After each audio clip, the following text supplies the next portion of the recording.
இல்ல நாங்க கல்யாணம் பண்ண அன்னைக்கே எங்க 2 பேருக்கு ஒரு உடன்படிக்கை பண்ணிட்டோம்.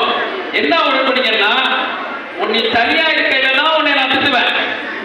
எப்படி இப்ப எத்தனை சொல்லுது, நம்ம 2 பேருக்கு நீ கல்யாணம் பண்ணிருக்கிறோம், நான் 4 பேரை வச்சு மார்ஷல் என்ன செய்யக்கூடாது, திட்டக்கூடாது. அதே மாதிரி மார்ஷல் என்ன செய்யணும், தனியா இருக்கும் போதுதான் எத்தனை கண்டிக்கணும். 4 பேரை 2 பேரும் கூட இருந்துட்டா அவங்க என்ன செய்யக்கூடாது, திட்டக்கூடாது, பேசக்கூடாது. நாங்க உடன்படிக்கை பண்ணிட்டோம் அப்படின்னாலும். அப்ப இன்னைக்கு அவங்கள பைபிள் வார்த்தை சொல்லுது, கடவுளுக்கு பயந்தவர்கள் அவங்க யாரையும் என்ன செய்ய மாட்டாங்க, தூசிக்க மாட்டாங்க, யாரையும் என்ன செய்ய மாட்டாங்க, வம்பு பண்ண மாட்டாங்க, யார்கிட்ட என்ன செய்ய கோபப்பட மாட்டாங்க. கடவுள் பயம் இருக்கிறவர்கள் எல்லாரையும் நேசிப்பாங்க.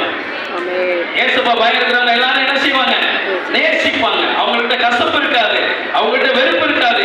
எதை இழந்தாலும் இயேசு உருவாக்கி கொடுக்கவது என்ற வேத சத்தியம் எங்களுக்கு போதிக்கிறது. ஹல்லேலூயா. இல்லாதவைகளை உருவாக்குனவர் இயேசு. அதனால படைப்புகளை உருவாக்கும் போது சொன்னார், மனிதனை படைத்துட்டு மனிதன் தனிமையா இருப்பது நல்லதல்ல, அவனுக்கு ஒரு ஏற்ற துணை உருவாக்குவோம் என்று சொல்லி இன்னைக்கு மார்ஷலுக்கு ஏசப்பா என்ன செஞ்சிருக்காரு, எஸ்தர்ங்கிற ஒரு ஏற்ற துணையை